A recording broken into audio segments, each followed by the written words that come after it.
Welcome back to the program. You know, as a lot of us think about important things as we perhaps move along in life, and as we maybe get closer to possibly the end of our life, we think about sometimes what's going to happen then, and spiritual things sometimes come into the play and discussing all of that. Well, our next guest is someone who deals with that on a daily basis. Joining us today is Dave Boyle. He's the Spiritual Care Coordinator at Hospice Care of the West, and welcome to the program. Thank you, Rob. Good to have you with us today. So, a little bit about your background. How long have you been working with Hospice Care of the West? I've been with Hospice Care of the West for about 8 years. In fact, 8 years this month. And it's been a very, very rewarding 8 months. How did you get interested in working in this type of situation? Well, in 2001, my grandfather was placed on hospice. He was 101 at the time, and both my mom, who lived in Florida, my mom, who lived in the same building, the same assisted living as he lived in, and myself, we could really see the advantage of having hospice. It's such a well-rounded entity. You've got, you know, a chaplain and a social worker, a nurse, and we could see the difference that it made in his life, and that really drew me to wanting to be a part of that. Interesting. Obviously, especially here in Southern California, with the multiplicity of backgrounds that we have, you're dealing with a variety of faith traditions, and obviously perhaps not your own in many cases. Right. Share a little bit about that. How does that come about, and how do you tactfully and gracefully, prayerfully perhaps, handle all of that? Well, what I'll do is I'll make an initial phone call anytime anyone is entered onto hospice. I'll make a call, I'll establish contact with them, and just to see if they would like spiritual care. They're certainly welcome to decline that if they would like to do that. But I'll just let them know I'm Protestant, non-denominational myself, but what I'll tell them is, hey, I'm just there to listen, to be there for you, to help you, whatever your faith tradition may be. And yes, we talk with folks that are Muslim, from the Jewish faith, Catholic, Protestant, kind of a whole gamut. Like you said, Orange County could be a real melting pot. I would imagine it's probably been, to some extent, educational for you. If nothing else, a instant comparative religions class, perhaps. It really is. I have learned a lot about different faith traditions, and oftentimes the adult children of the person that we're seeing really wants to instruct me, wants to talk to me about their faith tradition, find out about mine, and so we have real good dialogue back and forth. Yeah. It sounds like, though, you're not there so much to try and convert somebody, but to assist them going through this process. Absolutely. Talk a little bit about the rewards that are involved in all this as a coordinator there. I would say probably the biggest reward is what I call the attitude of gratitude. It's the families, the patient themselves who I'm seeing will oftentimes, way more often than not, really express their gratitude, express their appreciation for me coming to visit. And especially with the families, after their loved one has passed away, we get cards, we get notes, we get letters, just saying how much our visits help them during this process. So that's the biggest reward. So then you actually are ministering not just to the patient, the client, but their families as well, maybe even after the fact. Absolutely. In fact, some of the folks that we're seeing, Rob, as you can imagine, have Alzheimer's, and for the visit while we're there, you know, that's going to be meaningful to them, but maybe even a few minutes later they may have forgotten that happened. The family, though, is there, and they can kind of see the interaction going on. They can see the meaning of it. So we're there for the family, sometimes just as much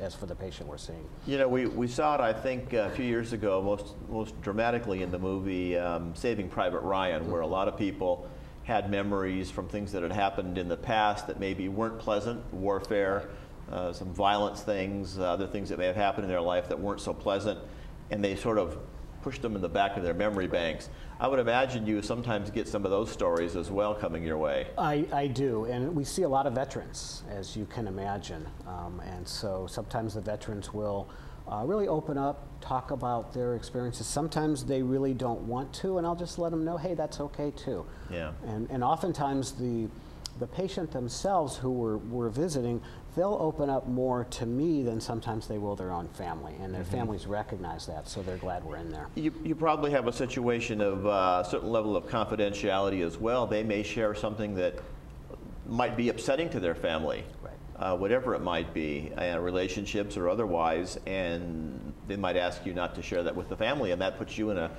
unique but privileged place as well. Absolutely. We want them to feel safe.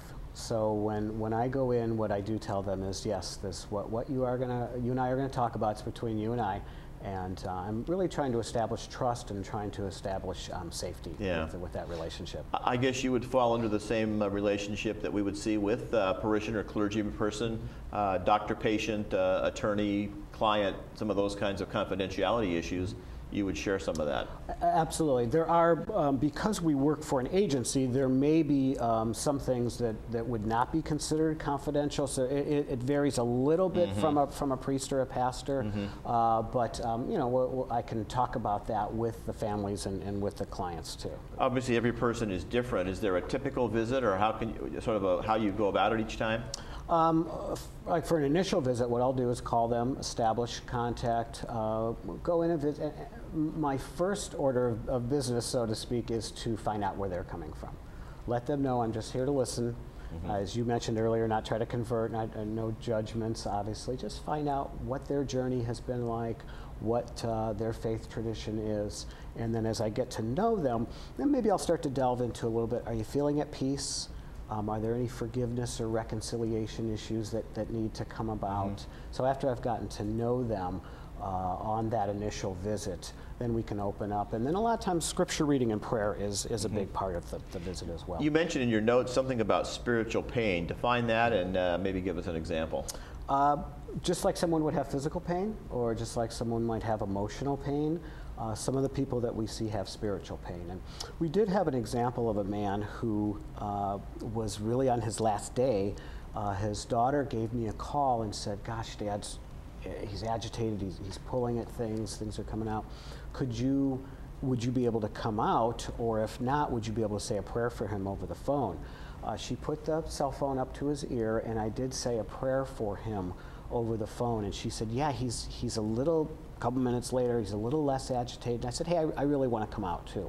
So I drove out there. It was a Saturday night, and just stood by his bedside and read a couple of scriptures, read the Lord's Prayer to him, read the 23rd Psalm, and really kind of by the end of the visit, he was totally calm. And I don't take credit, that's God working through me and working through the scriptures. That's why I do this. Right.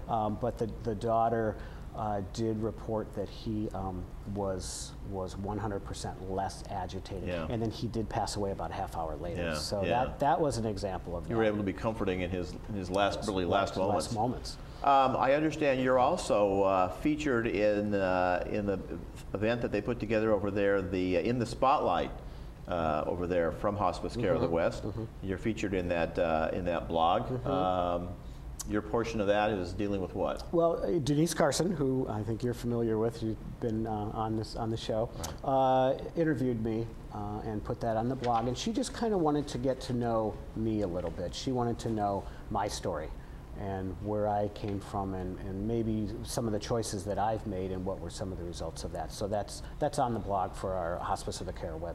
It's down there at the bottom of the screen, ourlifecelebration.com. You can check that out, and you can also, of course, give them a call at 800-405-1159.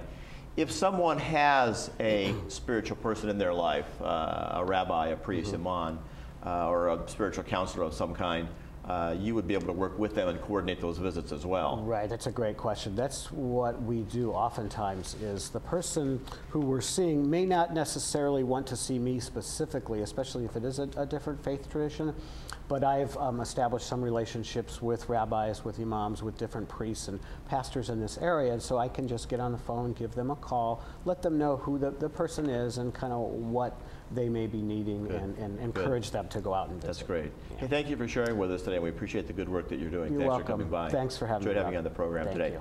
Dave Boyle, the Spiritual Care Coordinator with Hospice Care of the West. Again, you can give them a call if you want more information. 405-1159 is the number, and you see on the screen there as well. You can check out that interview with Dave and others as well on ourlifecelebration.com. So check all that out at Hospice Care of the West. We will continue on with more guests for you after 120 seconds.